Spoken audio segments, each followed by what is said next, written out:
Hello, hello, hello. Welcome to Finding Flow State. It's so great to have you all here with us today. I'm Lane. Here with me is Noah Nizier, Robert Beggs, and David Ogunbunem. We are so glad to be bringing you into the wonderful world of Web3. To kick us off, Noah, can you tell us a little bit about how you got into crypto and what that journey's been like for you? Sure. First of all, thank you for having me here. I'm Noah Naisir. I'm a senior Cadence developer. I've been a developer for about 5 years in the crypto space, and smart contract developers I've been for about 3 years now. What really got me into blockchain was, the 2021 boom. Everybody was playing this crypto game. I don't remember the name right now. It was like a Pokemon game where everybody was making a lot of money out The of it. Infinity. Axis Infinity. Yeah, I had a friend who was playing Axis Infinity, and he was like, "You gotta get into this." And I was like, just very curious about the technology itself. I never played Axis Infinity myself.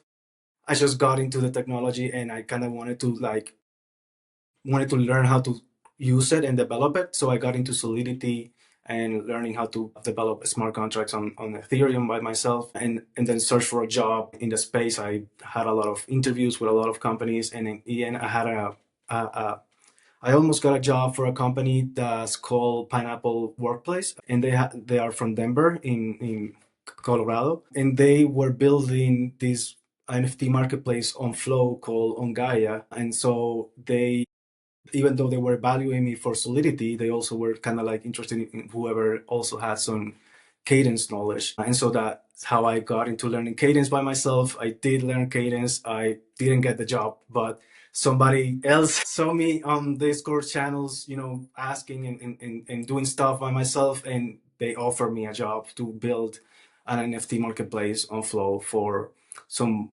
soccer teams in the UK. And that's how I started. Well, and then you won a hackathon.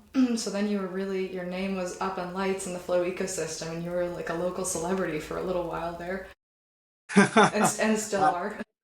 I don't know about that, but yeah, I work on this marketplace, and then I work for a startup that was called, I don't remember the name right now, something about Crypto Academy, and it was about giving people certificates for their courses in forms of NFT, so they were verifiable. I think there is like a crisis around online courses that people just fake the certificates.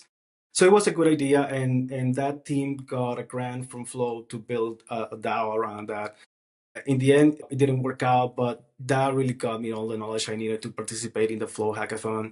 I met some really nice people who had a great idea and had good skills. And we built this app called Peace. The idea behind Peace was that you could turn your tweets on Twitter into NFTs by just calling on a bot called Create a Piece. So you call create a Piece bot, and he just replies to you with a link. You click on the link, and you're on the Peace website. You already have your wallet. You already have the tweet that you wanted to turn into an NFT. You can sell it for $2. And you didn't need to create a wallet. You didn't need to know anything about blockchain at all. It was just like a very smooth way for people to engage from Web 2 into Web 3. But yeah, that was amazing times actually. Thanks for calling me that. Robert, you also have had quite a journey into crypto, so maybe you can tell us a little bit about, especially your podcast journey, sort of personally to professionally, and now running a daily show for Cointelegraph. Tell us a little bit about what got you here and what keeps you here every day. So the reason I knew Axie Infinity is because I got into blockchain technology because of gaming. I was never that interested in crypto to begin with. I wanted to look into how blockchain could solve some problems in the games industry, and once I started looking at it, I realized there's a there's a lot of problems that it can solve. But the thing was, there was maybe five games when I got into it. It's about late 2017, early 2018. There were about five indie games using it. And it was brilliant, but no one had really looked at it yet. The 2021 boom, I couldn't have even imagined that we would see that. So I wanted to work in the industry, but I didn't know that much about it. I didn't know how to do it. So I started a website called Token Gamer, which was about blockchain gaming. And I just wrote about every single day. I'd write an article on it. I started a podcast with a friend of mine on was about blockchain gaming, but also about NFTs, just as they were rising into prominence. And we had Lane LaFrance as a guest, one of our most popular episodes, if I remember correctly. I'm not just saying that either. It was one of our most popular episodes. And from there, our company became a company. It started as a website. It became a company. We became a block producer for a major blockchain.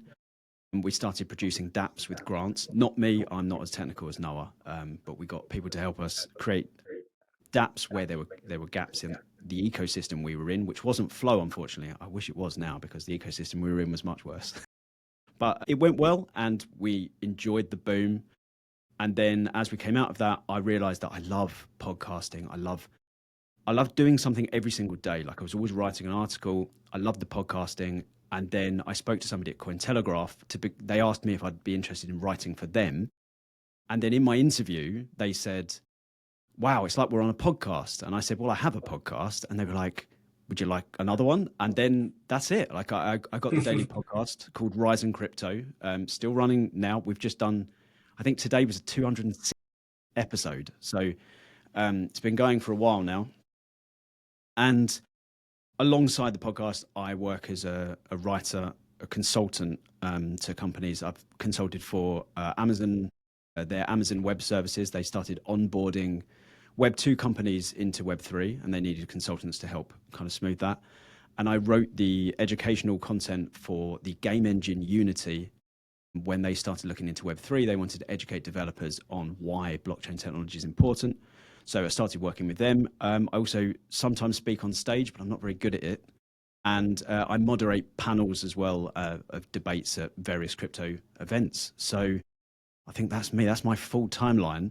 Now, I know some of Lane's story. And if you miss out any of the really interesting parts, I'm going to jump in and add them. Because I know your early stages are pretty much unparalleled in crypto in terms of impact. So how You're did you being get... too kind. You're too I'm kind. not. He's not. You know, it's funny that as you were giving your introduction, I loved the element of like, and then it just kind of fell into place, because that's when you know you're on the right track. You know, things start you're in flow state and things start flowing where they're supposed to. That wasn't intentional at all. No one's gonna believe we didn't script this. But my journey to crypto was a little bit like that. I came into it in 2017 very formally, but I had been definitely following along with the Bitcoin stuff starting around like 2013. The impetus of all of that in 2008 was something that hit me pretty significantly personally, and so I think I didn't come to crypto from a gaming background at all. Actually, I came to it from a very from immigrating, basically. Like, I just experienced the world as not a citizen of the place that I was born. And that was a very unique challenge, and it was one that people were really talking about in the wake of the global financial crisis. So I spent a great deal of time sort of internalizing that problem. Ultimately ended up studying finance at UBC in Vancouver, Canada. I sort of repatriated and came back to study here, where I'm still based now. And it was in the process of understanding our current financial system that I was a bit more motivated to look at crypto more seriously. So I worked in other industries sort of between feeling very strongly about this problem set, including health tech and some other stuff, before I really formally put my foot in. But when I did, I called Axiom. They were a team that I had worked with years prior, and I basically just said to them, I've been moonlighting crypto. Will you guys, are you doing anything in this space? Because if you are, I really want to come back and work with you. And they more or less said maybe. They were kind of we're trying to, we don't really know what that's going to look like. This was in 2017. So I came back from where I was working at the time, which was in Hong Kong, and started with their team in September of 2017, or maybe the end of August. And we, on my very first day, they were like, we want to put cats on the blockchain. And I just immediately, I just loved the idea immediately. CryptoKitties was so clearly necessary to me, because it was such a good, it was a metaphor, it was an example, it was fun, it was interesting, it was tangible. It was it was just the right amount of it was the right amount of wild without being like too over the top, I guess. It just felt perfect for the era that the community was in at that moment. So we launched CryptoKitties, which was a great success on Ethereum, so much so that it actually sort of broke Ethereum in the process of being launched. It generated so much traffic that the network wasn't really set up to deal with that. And then I more or less just dedicated like all of my career after that to solving the problems that we initially faced, and we did that with the Flow blockchain. And now I spend my time just thinking about the most impactful ways for this technology to really change people's lives, because it truly is a technology that is as compelling from a computer science perspective as it is from a social perspective, and I think that's so important for people to understand and apply. So my journey in crypto now is just really trying to make this technology impactful for people, and I am so very excited that I get to do it alongside two world-class experts, as well as David Ogobunem, who is our NYSC program lead. We're very happy to have all of the participants of NYSC joining us in this journey. Thanks so much for being here. When we were first incepting Finding Flow State, we talked so much about the importance of really providing a high-quality conversation that brought together the technology and the core fundamental improvements of that technology, as well as the social problems that they were beginning to address, sometimes in new ways. I know, Rob, you and I have talked about this quite a bit in the past, but I would just love to know how we go about really ensuring high-quality content for our listeners. Yeah, I mean, I have some background in academia. I intended on being a lecturer, and I did some lecturing at universities, nothing to do with crypto at all or blockchain. And although I've moved out of academia, the thing I really like about it is the conversations you have. There's a level. There has to be an objectivity. It has to be information rich, and there aren't just cheap points made and biases are shot down and fallacies are shot down. And I think that's important in this sort of conversation. A lot of, podcasts and even courses have, they're skewed a certain way because they have influences on them, or they're making money from something from doing it. I want to avoid that as much as possible. And I think it's important for the integrity of Finding Flow State that we do that, and we keep it closer to academia, even though we're maybe slightly more relaxed than university professors, but still keeping that sort of rigor in how we approach it, I think is important to get the most out of it. Yeah, I really agree, and so much about like that questioning process, like really just questioning everything and questioning bias and challenging each other, and really having a forum. This maybe is a good opportunity to mention there will be a Discord that accompanies the podcast. So if ever you have questions about the content or different opinions, we would really love to see them there to make sure that we keep the quality of the content really high, because the goal is to inform, it's to keep things relevant. It's really to discuss hard problems that maybe don't have space elsewhere. I know, Noah, current affairs is something that you think a fair bit, so maybe you could give us a little preview of one of the problems that you are seeing right now and why you're excited about bringing it to the conversation. Do you mean like problems in the world in general, or in the Web3 world? Well, exactly. I think we would always want to bring real problems, and then how Web3 potentially addresses them if it's relevant. So yeah, real problem, but one that you're excited to bring to this space because you think maybe it can be solved differently here. Yeah, speaking of academia and knowledge, information, I actually find it interesting that now with the technology of decentralized nodes, I'm talking about blockchain and other decentralized ledgers, there's a good way of making information impervious to censorship, or of websites impervious to being taken down or blocked by a government. And I feel like there's a huge opportunity to bring knowledge and information into the public space to a way that is protected against agencies or whoever wants to not let people read a book, stuff like that. Yeah, that is a very good point. I think we get into that a little bit early in the curriculum when we talk about sort of the whys to use blockchain, but definitely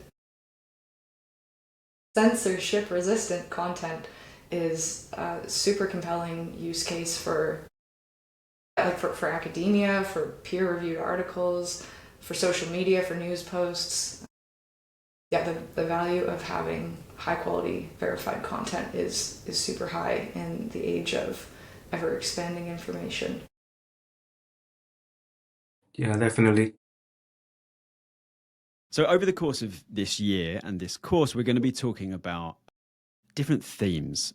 And there are 4 themes that we are going to cover in this curriculum, and they are ownership, attribution and accountability, coordination of disparate self interested parties, and shared resources. Now, we want to talk a little bit about what they are and what they mean. So, ownership is perhaps, I'd argue, maybe the most famous of the examples, the use cases of blockchain. And for me, there's been 2. One, I'm just going to loosely say, which is I used to be a professional photographer for a while, and I was acutely aware of the lack of digital ownership, as my images were stolen over and over again, used in ad campaigns without my permission.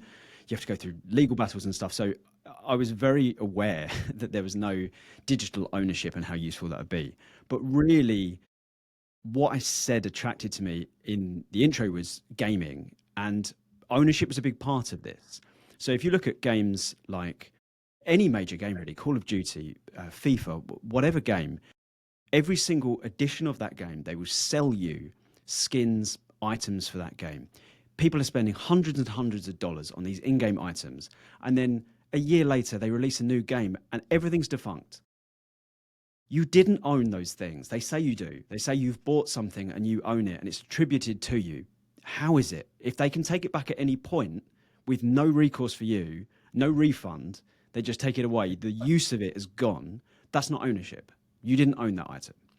However, there are games now using blockchain technology that make the in-game items NFTs, non-fungible tokens, which means you do have ownership. It's in your wallet. So if they release a new game, hopefully the publishers will allow you to take it across. But even if they don't, you could sell that item and you can hold on to it, which one of the benefits of, we'll get into this later in the course, but one of the benefits of NFTs is provenance, learning the history of items and seeing who owned it, when and where it went and stuff like that. So gaming is a great example of how ownership would empower the players.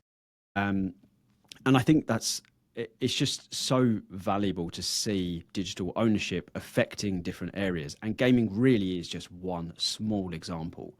There are many, many industries that benefit from it. And even the industries you don't think, like I'm a big watch guy, and you wouldn't think, well, how watches are going to interact with NFTs? But one of the problem with the watch industry is frauds and fake watches. You see fake Rolexes everywhere.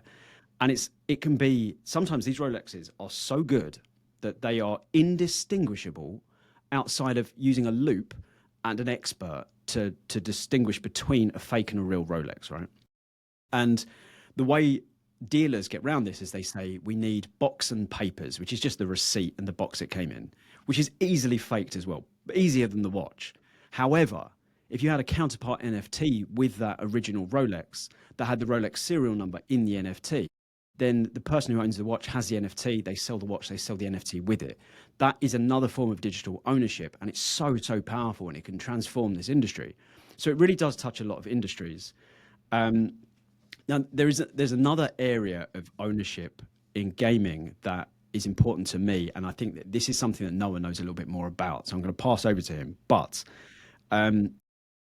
if you've played any sort of online game, or you've done anything online really ever, you will realize that there are toxic people everywhere. And this is because of a number of reasons, probably psychological that I don't understand, but also accountability. These people can hide behind usernames. They can do things and it just doesn't matter. They'll never be found. It's completely anonymous. However, if you could take a reputation with you, if you'd put 2 decades into an online persona, a username, the things you did, all the games you played, all the people you spoke to, the friends and everything, if you built that reputation like you do in real life, you would be slightly more careful with how you conduct yourself online, how you treat other people. And this is an area, again, that can improve gaming. And it's done partially through ownership, by owning your own identity, and partially through accountability. And this is, as I say, something Noah knows a little bit more Yeah. about. I love that. I love that actually. In gaming, in gaming in the internet, on the internet in general, there's just trolls everywhere. I used to play League of Legends, and it was just toxic. See, it was just so toxic all the time. I quit because it was just too stressful for me. I didn't want to do that anymore. But yeah, it would be amazing if you could just go into a session of I don't know, League of Legends, for example, and see, okay, these teammates, they have like this reputation or honor system or karma, like on Reddit, that where you see how other people are appreciating him in the community, in the ecosystem, and that is something that you can actually put on any other place, like not only gaming, you can put it on companies, for example. Like if we had a reputation system for companies and we knew like how good the working environment is inside this company, is do they treat you well, do they pay well, or stuff like that. It's just something that is I think right now only possible through blockchain because of the level of composability, and it's something that definitely should be done, definitely, and a big advocate for that. I feel like one of the things that are really happening right now with social media is that people want a new social platform, but they don't know where to go. They don't want Twitter, they don't want Facebook, they don't want Instagram, but there's just nothing else out there right now. And I think the problem is that we don't really want the new Facebook, right? Because the Facebook is already there. What we want is something that is just brings a new factor while still giving you the experience of sharing valuable experiences with other people. And I think the cornerstone of that will be a reputation system that could be composable to other platforms. Like if you build, let's, I'm going to get a little bit technical here, but if you have a smart contract that has the record of reputation for a bunch of people, you can abstract that from there and put it in your platform. You build a platform for gamers that shows a forum, and you want to know, or a game itself. If you build a game and you have a character in the game, now you have a reputation associated with you within the game automatically, that as you have been building by your interactions with all the platforms throughout the ecosystem. So honestly, I love this idea. And it has a lot to do also with coordination, in the sense that all of these social media platforms should also engage people in the sense of how the platform itself can be run, or how some of the interactions functionality work. And I think some of that can be done through a DAO, and stuff like that. Honestly, there's so much to do in this space. I could talk about this all day. I don't know if you want me to. Can I just add? So I thought Noah made a really good point about companies and reputation, and do they pay good wages? Do they treat their staff well? And I think this brings up a brilliant use case of blockchain, because that does exist in Web 2. There's a website in the UK, I don't know if it's elsewhere, called Glassdoor, which Yeah. Companies have ratings, right? But these things, like Google reviews, they're easily manipulated. Mhm. You can buy reviews. And so But you don't know you can trust it. And as soon as you don't know you can trust whether a reputation measure is accurate, then it serves zero purpose. There's no use of using it. However, blockchain cannot be manipulated. So I think that's another really important point to make, that it's another very large and prevalent problem in modern society, is especially with AI. I mean, how easy it is for AI to create personas and leave reviews for things and just reputations, when it perhaps ought not to be able to do that. And if it's on chain and verifiable, it can't be altered or faked, which is I think important.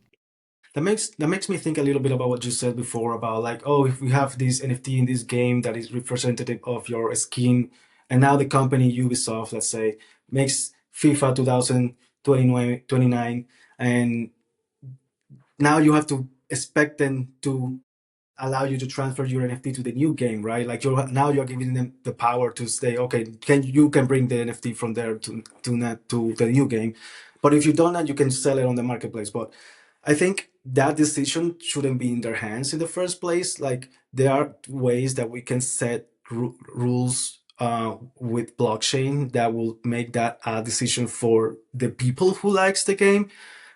Bringing this back to the DAO and multi-signature, we could set a system where, for example, the reputation system, who is allowed to manipulate the reputation of somebody else? Okay, what companies, what applications should be allowed to mess with the records, right? So those decisions can be made by the community through a DAO and voting and stuff like that. So I also feel that the power of using these technologies should be in the hands of the people and not of the companies offering the technology. On the topic of things being in the hand of the people, I think that puts us squarely in the fourth theme of things that we will really spend a lot of time talking about, and that is things that are shared resources or in the public domain available for other people to build on. That really is sort of the magic sauce of the world of immutable public blockchains, right? Like the ability for people to tap into existing smart contracts and platforms that other folks have started and add new features to them. The world of shared resources and bringing things to the community that they don't have to start from scratch on, I think is really one of the most exciting things that the most wholly new thing that we'll get to talk about on this podcast. So lots of exciting stuff ahead. Yeah, I think on the thing of composability and social media, I think that what should happen is that it should grow organically. Like it should be the cornerstone should be a reputation system, and people just wanna like add apps on top of that, and then through a DAO we select which apps should we trust to manage this, and then eventually you have a social media presence identity in a way. We're gonna have to put a spoiler alert on this episode because you just jumped ahead to like episode 4. So yeah, spoiler of what we're gonna talk about is what would the fundamentals of a wholly new social system be and how would that look in the world of Web3. So can't wait to see y'all there.